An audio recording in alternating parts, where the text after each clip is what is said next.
Assalamualaikum warahmatullahi wabarakatuh. Perkenalkan, nama saya Fajar Eko Dawan Prasetyo, JKP Angkatan 11, Kabupaten Gresik. Di sini saya akan menerangkan terkait koneksi antar materi modul 1.1.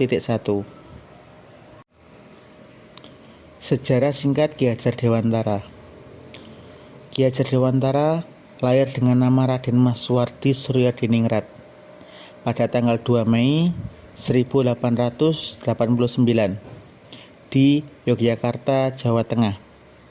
Beliau berasal dari keluarga kerajaan dan mendapat pendidikan awal di sekolah yang dikelola oleh pemerintah Belanda.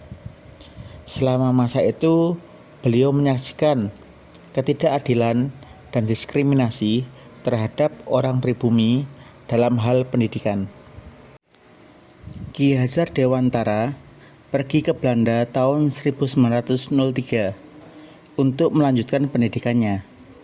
Beliau mendalami ilmu hukum dan filsafat. Beliau tertarik dengan gagasan-gagasan tentang kebebasan, kesetaraan, dan nasionalisme yang mempengaruhi pandangan tentang perjuangan bangsa. Selama di Belanda, beliau terlibat dalam kelompok mahasiswa Indonesia yang aktif dalam gerakan nasionalis. Ki Hajar Dewantara kembali ke Indonesia pada tahun 1913.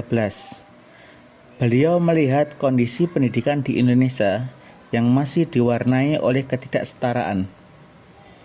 Hal ini memotivasi beliau untuk memperjuangkan pendidikan masyarakat Indonesia. Pada tahun 1922, Ki Hajar Dewantara mendirikan sekolah taman siswa di Yogyakarta. Pendidikan yang ada pada taman siswa berfokus pada pengembangan karakter, kemandirian, dan kreativitas siswa. Lembaga ini menjadi tonggak penting dalam upaya menjadikan pendidikan lebih terjangkau dan relevan bagi masyarakat Indonesia. Pendidikan adalah sarana pembentuk karakter anak untuk menuju perkembangan pribadi yang lebih baik. Menurut Ki Hajar Dewantara, pendidikan adalah menuntun segala kekuatan kodrat yang ada pada anak-anak agar mereka dapat mencapai keselamatan dan kebahagiaan yang setinggi-tingginya baik sebagai manusia maupun anggota masyarakat. Pandangan Ki Hajar Dewantara tersebut memberikan landasan penting dalam menjalankan pendidikan yang bermakna. Pendidikan menekankan pentingnya memberikan bimbingan dalam pengembangan potensi peserta didik sesuai kodrat alam dan kodrat zaman.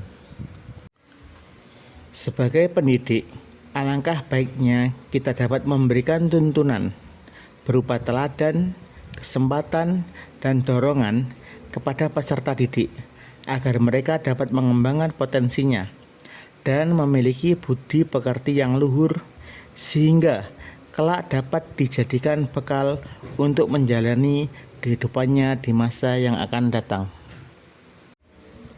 Dengan demikian, guru diharapkan: 1. Guru dapat menuntun murid sesuai kodrat alam dan kodrat zaman. 2. Guru dapat memahami karakter peserta didik. 3.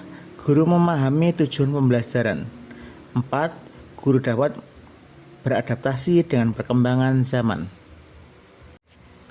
Semboyan Ki Hajar Dewantara terkait dasar-dasar pendidikan yaitu ing ngarsa sung tulodo, ing madya bangun karso, tuturi handayani, yang artinya ing ngarsa sung tulodo. Guru dapat menjadi contoh, panutan atau teladan bagi muridnya.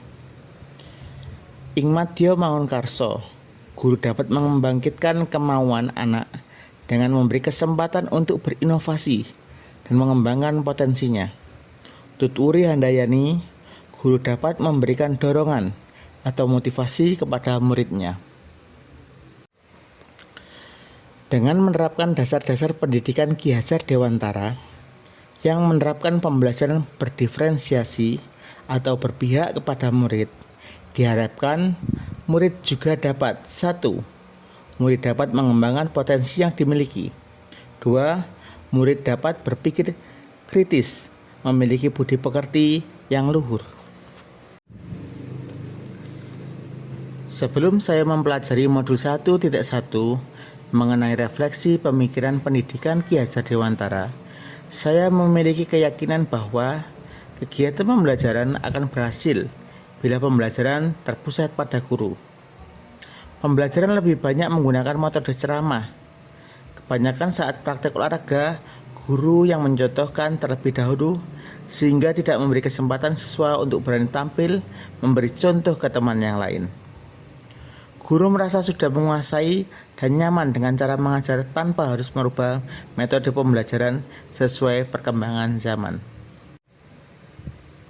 Setelah saya mempelajari modul ini, saya menyadari pembelajaran yang saya lakukan selama ini kurang sesuai dengan kodrat zaman, sehingga peserta didik kurang dapat mengekspresikan diri, sehingga mereka kurang memiliki sikap percaya diri. Selain itu, saya kurang memberi kesempatan kepada peserta didik untuk tampil di depan peserta didik yang lain, sehingga potensi yang mereka miliki kurang dapat berkembang. Dengan mempelajari filosofis dan dasar-dasar pendidikan Ki Hajar Dewantara, saya menyadari bahwa guru harus dapat menuntun peserta didik sesuai kodrat alam dan kodrat zamannya. Maka dari itu, guru harus terus belajar dan mengupdate ilmu yang mereka miliki. Apa yang dapat segera saya terapkan agar kelas saya mencerminkan pemikiran Ki Hajar Dewantara? Saya akan mencoba menerapkan pembelajaran yang berpusat kepada murid, memberi kesempatan kepada peserta didik untuk mengembangkan potensinya, mengikuti pelatihan untuk dapat meningkatkan profesionalisme saya. Demikian pemaparan yang bisa saya sampaikan. Atas perhatiannya saya ucapkan terima kasih.